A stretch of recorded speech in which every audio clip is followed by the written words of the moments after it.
Dawkins is a highly respected veteran of the UK reggae scene, celebrated as a singer, songwriter, and multi-instrumentalist. He is best known for his pivotal role in the band Tradition, his work with the Heptics, and a string of solo lovers rock anthems that have become staples of the genre. Growing up in Neasden, Brent, northwest London, Dawkins was immersed in music from a young age. He reportedly began his musical journey improvising instruments before teaching himself guitar. A notable part of his early history involves a connection to Bob Marley's camp. As a young musician, he received informal mentorship/lessons from Aston family man Barrett, the legendary bassist for the Wailers. This foundation helped hone his skills as a formidable bassist and musician. Dawkins was a core member, bassist and vocalist of Tradition, one of the most significant UK reggae bands of the late 70s. They were unique for their polished sound and musical versatility, leading them to sign with RCA Records, a major achievement for a UK reggae band at the time. They built a stellar reputation as a backing band for Jamaican greats touring the UK, including Alton Ellis, Delroy Wilson, and Culture. The group won the Best Single Award from Echoes, a major black music publication, in 1978 for their track Breezin'.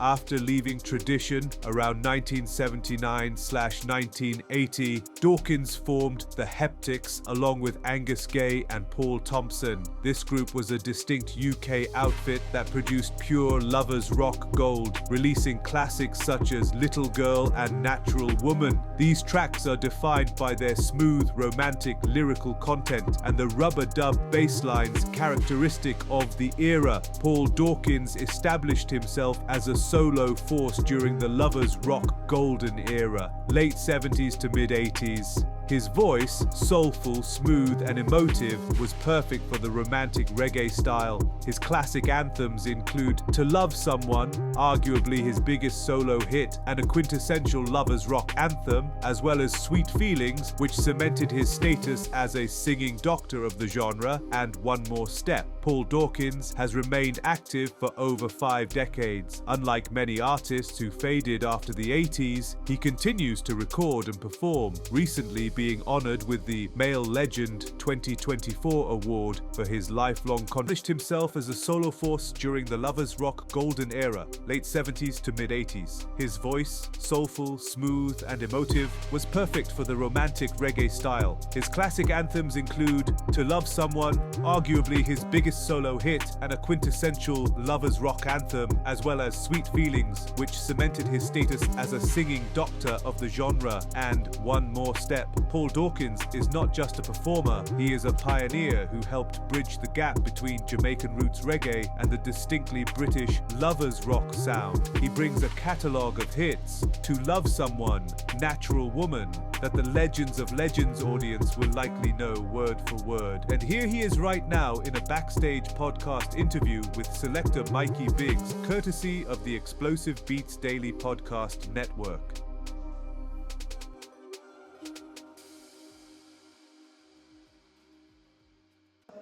Wicked. Lovely night. Lovely night. Yeah, man. How you think your performance went tonight? Yes, it was all right, man. It was all right. The crowd was with me. Yeah, man. You know, and the people out there, they just love the lovers rock, and they love all of us, and we love them because of them where we are here today. Okay. You yeah, know, man. obviously yeah, man. with Trevor and Shaz, it's their thing, but they made it happen, and it's a lovely event. What was the highlight of your performance tonight? Natural Woman. Yeah, man. That's a tune where I didn't actually write the tune. When I said I didn't write it, it wasn't pen to paper. Oh, really? It was a vibe in the studio. That's how that tune come about? Yeah, me, George Oban, the founder of Aswad, Angus Gay from Aswad, the drummer, and Tony Gadd, the bass player now. Really? Yes, and Paul Thompson. There was this studio with Dennis Bobel.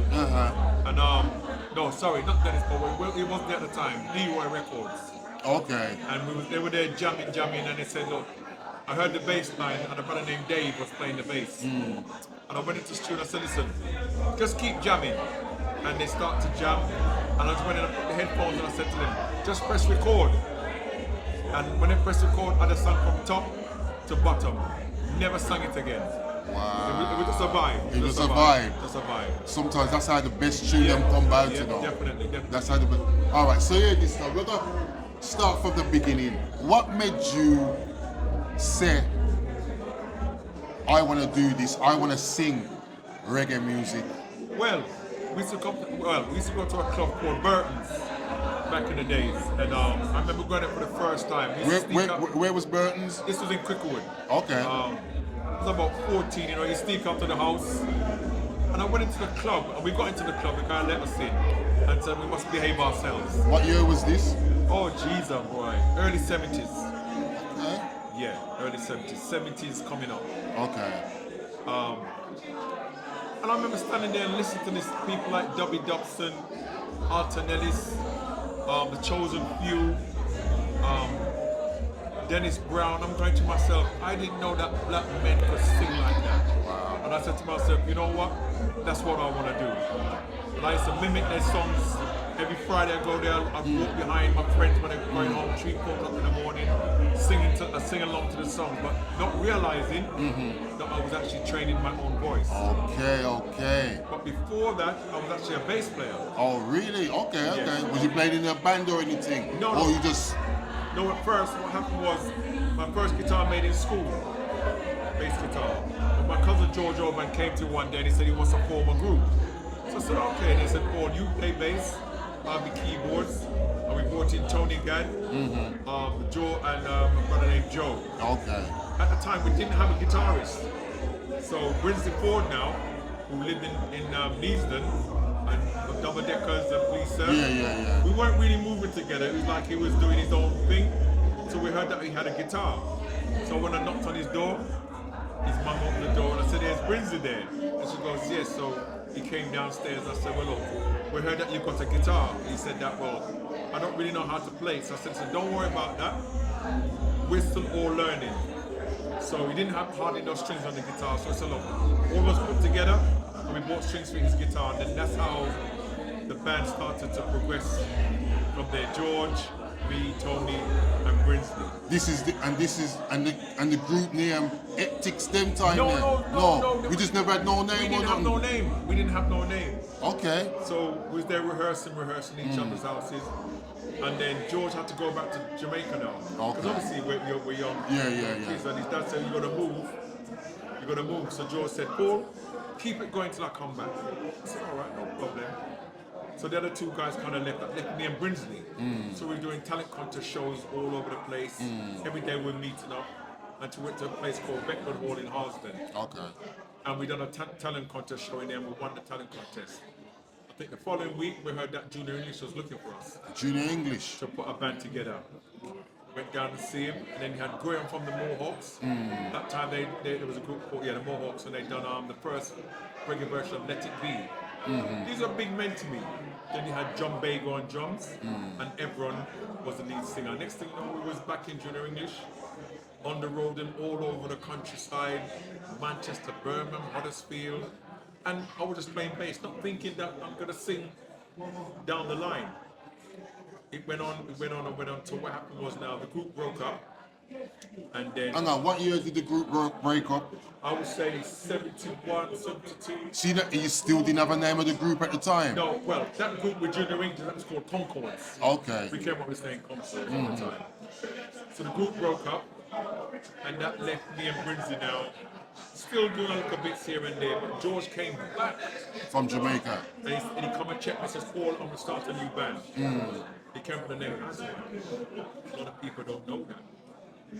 Other people have kind of taken the credit, but I'm talking, you get... Yeah, man.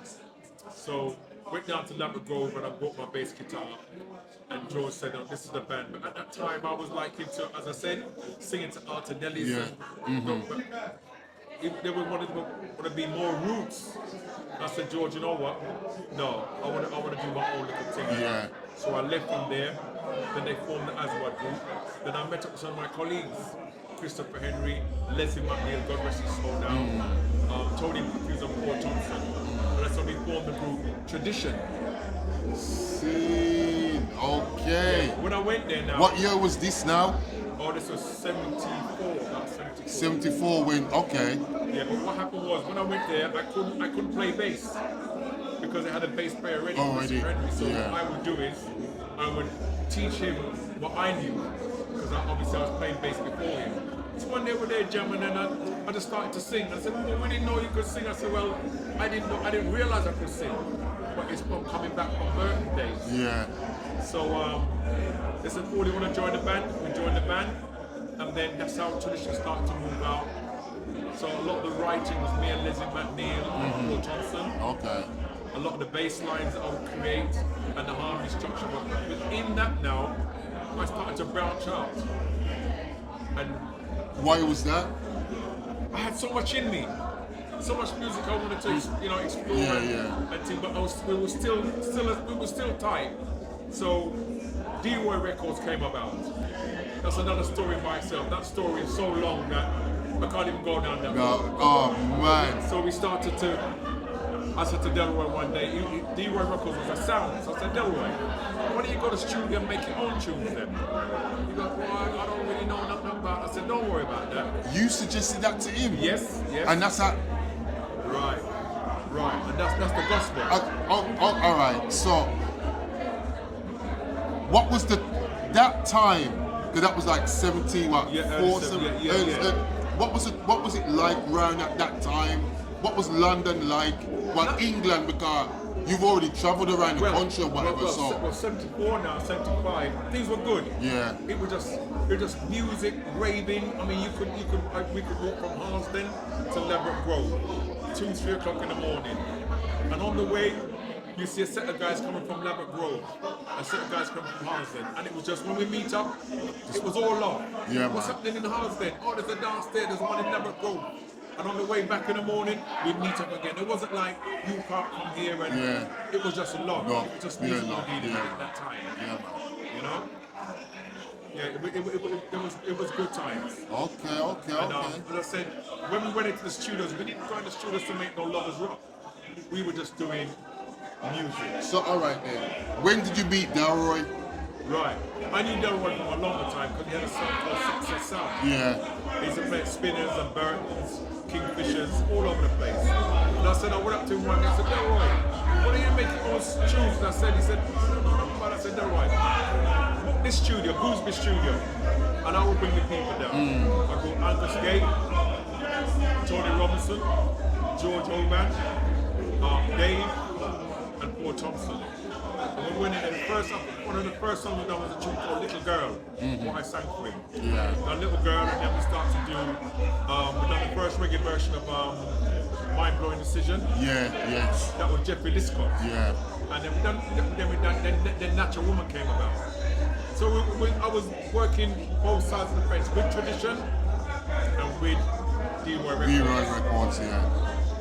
While we was in Gangsterville, my daughter's mum from her college, he had Sonia Ferguson, Blue Baby, and Janet Kay. So they used to come down to the record shop. Yeah. If I go back a bit, when the group broke up, the very first group, Tony Robinson, who's known as Tony Gadd to this day, he was like out of the picture. He was just like me, Brinsley and George. So Brinsley and George was signed to RCA, to Ireland, and we were signed to RCA. So I said to myself, you know what, let me go for Tony. We brought Tony down to Kensington, so he was amongst us because he was a wicked guitarist. Yeah. Keyboards, he knew, he could teach us a lot. So Aswad at that time was signed to Ireland. Yes, okay. And we were signed to RCA. Yeah, okay. So Tony came amongst us. He was like our engineer. He actually played on some of the traditional stuff. So what happened was, while Janet was amongst us, and Sonia, Alton Ellis, we were like a backing band. So we had Alton and other artists. Yeah. So Alton took Tony to studios to play some guitar. So if you look at the road now, where it's coming from, then Tony came and took Janet. Alton was looking for a girl singer. He took Janet Kay to Alton, and the first song she sang was "Loving You." So when she came back now, I said, okay, I took her to D-Roy Records, and that's when she sang "I Do Love You." Okay. And then This is some serious history now. Come up, I got all them records. Right, and then this is some serious Sonia history. Ferguson now, she and Janet Kay was like this till this day still. She came round to D-Roy Records as well. Yeah. And sang Ooh Baby. So that's the road where they're coming up from. Yeah. From Gets of a Record Shop, from Tradition Stable. So within that music now, so nearly all of my songs away from tradition, it's the same group of people, George Oban, Angus Gay, Tony Robinson. So even to love someone, it's the same crew again, backing. And then we formed another band called the Third Eye Band. That's George Oban, Angus Gay, Tony Robinson, myself, and Anne. Now Anne was George's wife at the time. Okay. And she sang Walk On By and No Man's an Island. And then we done Go Find Yourself a Fool. Yeah. That was the Third Eye Band. Yes, because the Third Eye Band's on the back of the Motions. That's it, Motions. Yes. That's it. George, Okay. right. It's the same. It's the same crew. Same crew. But a lot of people didn't know. They didn't know that, did We they? were still working together. As a unit. Yeah. Not because we're two different bands. We came together as one band. Then within that, I was still fast and I still wanted more. So I went to Starlight Records. In Harlem High Street. Pops said, oh, give me a tune up. That's when I sang Come My Baby. And what did I do for him? Spend some time. So I was moving around, singing here, singing there, but making a name for myself. Every time I moved around, I had a name there and a song there, and a song here, and a song there. It was just that time where music was just like, was my life, and it still is, but those were good times. Those were good times. Wicked. Who was your biggest influence during that time? One of your biggest reggae, soul, whatever? Dennis Brown, Alton Ellis, W. Dobson's, the Heptics, no, the Heptones. Heptones. What was it about Dennis Brown? Because enough artists always talk about Dennis Brown. The quality of his voice and the age he started to sing. Once you went to Dennis Brown with a song, you had to be on point.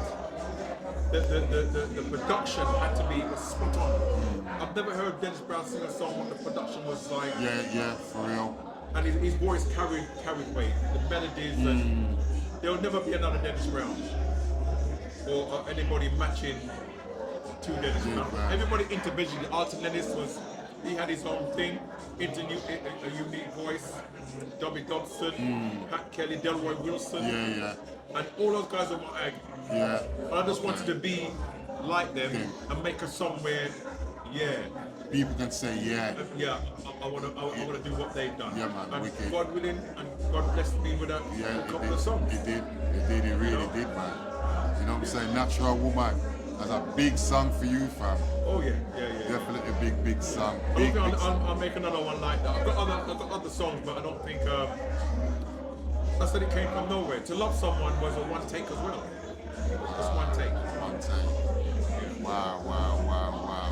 So alright then, career-wise, any new projects going on? Yeah, I've got a new album coming out soon. Oh wow. Yeah, I've got a new song. I sang it tonight. I wrote for my wife, so it's coming out soon. Once it's finished, I just done a little production. Yeah, production side. You produce everything. One of my friends produced it. It's actually Sonny Ferguson's brother. Okay. Yeah, that's his production. So, that's his production. Okay, so he's been in the business. Oh yeah, he's been in the business long time as well. Okay. Yeah, I've done that song for him. So I've got my LP. I'm trying to finish it out for Christmas. Okay. I'm going to get the LP out. Nice. What about up and coming shows and tours or anything like that? Well, I'm leaving from here tonight in the morning, going to London for another show. Okay. I've got Gambia coming up. Okay. Have you performed in Gambia before? Never. So it's going to be my first time. Okay. So I've got other shows in between that coming up, but my calendar is full. Nice. I have to give thanks to the most. Yeah, man. Of course. Yeah. Is there any other countries that you've performed at? Any other countries? Jamaica. What was it like performing in Jamaica? Lovely. Beautiful. That was how did they receive it was beautiful. a UK artist in Jamaica? It was something different as well to them. So you know, Jamaicans will embrace all kind of music, as you know. They love Power of Love and George Michael. They love music. Yeah. You have to give it to them. And I think that we've kind of been held back as a lovers rock genre. Yeah. It hasn't reached Jamaica like how it should. It hasn't. It really hasn't. Like how we embraced Dating. Yeah. They haven't really yeah. Why do you think that is?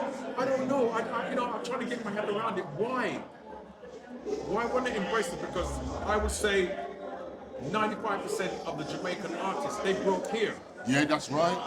And we embraced them, but we didn't reach where, I don't know why. I'm trying to get my head around it so that there's no answer. I've got an answer for it. I have not got an answer for it. But if we did, if they did embrace us, oh my gosh. Yeah, man, that would have been, It'd be that would have been something to see. That would have been. That really would have been something to see. Really been something to see. Any collaborations on the album coming? Maybe Sonia Ferguson. Oh, long time not yet. Rika. Okay. Maybe a couple of artists I've got in mind to put on the album and just, you know, half and half. Maybe Winston Reedy. We always talk about it. Yeah. I said me and Winston Reedy's been on the road for a long time, man. Long time. Long time, man. I said Misty and Roots, the Dab Rocks, Cimarrons.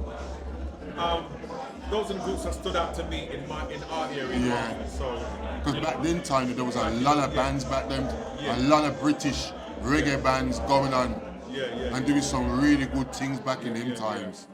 Yeah, man. Final thoughts before we wrap up. What's your, I wouldn't even say the best advice thing. Anything you want to share before? You want to say anything to the people? To the music? All I can say, the music. If you're coming into the music, first thing you do, once you start singing, that's one thing, but get your paperwork ready. Know who you're dealing, know what you're signing, read between the lines. Did you always have your paperwork?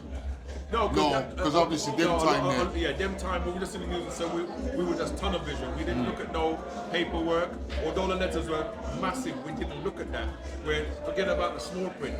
But small print, we forgot about the small print. But now, if you're gonna go out there, look at the small print, watch what you're signing, get your PRS, your MCPS, and your PBL, get all those things sorted out before you go into the business. Get that side right.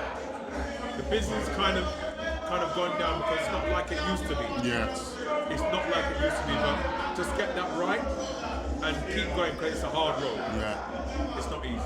So for anybody who wants to contact Mr. Dawkins, Paul Dawkins. On Facebook, or Twitter, or on my Instagram. You can find me on there, definitely. Okay, that's for recordings and updates and whatever. Yeah, I'm one of the easiest persons to find in the world. Yeah, man, that's good. You know? Alright. Okay. I'd like to bless everybody for looking after us lovers rock singers. Yeah, man. And keep up the vibe with us. And that's come out to see us every time. Yeah, man. And bless everybody. Yeah, man. Respect, bro. Yes? Yeah, man. Alright. See? And yourself doing this. This is DJ Paris Walker, and I've got a massive announcement for all the Lovers Rock family. Gatecrash Promotions presents the big one, the 20th annual UK Legends of Legends. We are celebrating 2 decades of the UK's longest running Lovers Rock showcase. It is officially the ultimate Lovers Rock event. Guiding you through the night are your hosts, the fabulous Shazzy D and the one and only Rankin Gatecrash. Mark the calendar, Saturday, March 28th, 2026. It's all happening at the Holiday Inn, M6 Junction 7 in Birmingham. Doors open at 8 p.m. and showtime is strictly 9:30, the 20th anniversary. You do not want to miss this history. I'll see you there.